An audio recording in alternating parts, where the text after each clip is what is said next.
அனைவருக்கும் வணக்கம். நான் உங்கள் தேவிக்கு பேசுகிறேன், எஸ்வி பிரைடல் ஸ்டுடியோ அண்ட் அகாடமியிலேருந்து. இன்றைக்கி நம்ம என்ன பார்க்க போகிறோம் அப்படின்னா, நிறைய பேர் வந்து என்னென்ன பார்லர் ரிலேட்டடாக கேட்குறீங்க, மேக்கப்புக்கு என்னென்ன ப்ராடக்ட்ஸ் யூஸ் பண்ணணும்னு கேட்குறீங்க. இன்றைக்கி நான் வந்து என்னென்ன ப்ராடக்ட்ஸ் யூஸ் பண்ணலான்னு சொல்கிறேன்.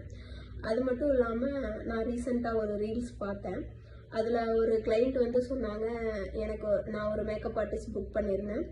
அவங்க வந்து எனக்கு ஒர்க் பண்ணும்போது ஜூடியோ காஜல் மென்ஷன் பண்ணியிருந்தாங்க. அந்த காஜல் போட்டாங்க, ஆனால் நான் அவங்களுக்கு ஹையர் பண்ண பேமெண்ட் வந்து 20,000 கொடுத்தேன் அப்படின்னு சொல்லியிருந்தாங்க. இது ரொம்ப கஷ்டமாக இருந்துச்சு கேட்கும்போது.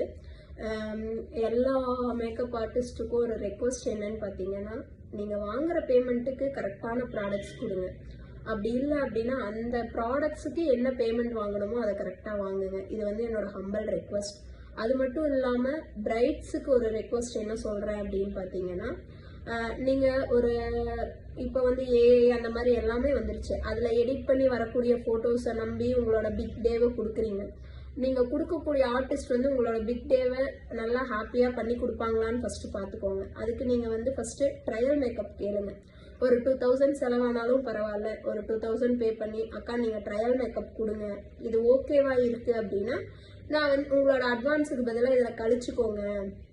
இப்போ ஒரு 20,000 மேக்கப் புக் பண்ணுறீங்கன்னா ட்ரையல் மேக்கப் கண்டிப்பாக கொடுப்பாங்க. அதுக்கு ஒரு 2000 பே பண்ணுங்க. அந்த மேக்கப் பிடிச்சா நீங்கள் கன்ஃபார்ம் பண்ணுங்க. அப்போ அந்த 2000 வந்து உங்களோட 20,000 அட்வான்ஸாக தான் இருக்கும். அந்த மாதிரி நீங்கள் பண்ணுங்க. இது வந்து நான் வந்து அப்கமிங் பிரைட்ஸுக்கு ஒரு ஹிண்டாக நான் கொடுக்கணும்னு நினைக்கிறேன். ஏன்னா நிறைய பிரைட்ஸ் வந்து பேபி ஷவர் ஃபங்க்ஷன் அட்டன் பண்ணும்போது நிறைய பேர் சொல்கிறது என்னன்னா, என்னோட மேரேஜில் அப்படி மேக்கப் பண்ணிட்டாங்க, எனக்கு அந்த மேக்கப் பிடிக்கவே இல்லை, செட் ஆகலை, எல்லாருமே திட்டினாங்க, அமௌண்ட்டு தான் போயிடுச்சு அப்படின்னு சொல்லி நிறைய கிளைண்ட்ஸ் என்கிட்ட சொல்கிறத நான் கேட்குறேன். இதை வந்து நீங்கள் உங்களோட இதில் ஃபாலோ பண்ணுங்கள். அது மட்டும் இல்லாமல் இன்னொன்று என்ன அப்படின்னா, நிறைய பேர் என்னென்ன பிராண்ட் யூஸ் பண்ணணும்னு கேட்குறீங்க. நார்மலாக ஒரு இனிஷியல் ஸ்டேஜில் ஸ்டார்ட் பண்ணுறீங்க அப்படின்னா பிஏசி, ஃபாரெவர் 52, மேக் இந்த மாதிரி ப்ராடக்ட் வச்சுக்கோங்க பிராண்டட் ப்ராடக்ட்ஸில். இதுவே இல்லை கொஞ்சம் நான் இன்வெஸ்ட்மெண்ட் அதிகமாகவே பண்ணுவேன் அப்படின்னீங்கன்னா சார்லட் டில்பரி, நாஸு, ஹுடா இந்த மாதிரி இன்னும் நிறைய பிராண்ட்ஸ் இருக்குது சரிங்களா.